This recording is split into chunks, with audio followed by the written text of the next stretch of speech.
मेरी पाकिस्तान में भी कोई प्रॉपर्टी नहीं है।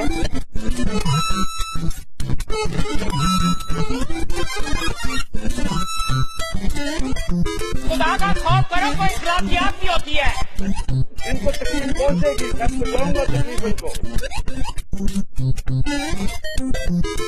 मैं जो भी सीखता है मैं अपने पैर से खिलौ देता हूं।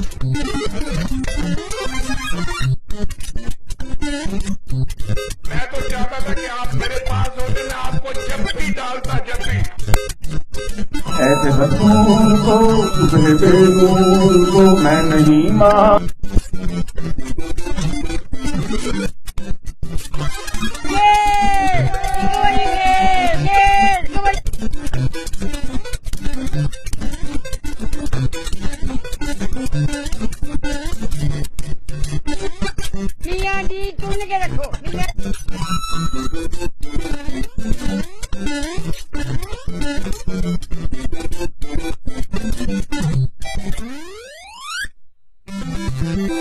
जनाब इमरान अहमद नियाज़ी साहब ने 176 वोट हासिल किए।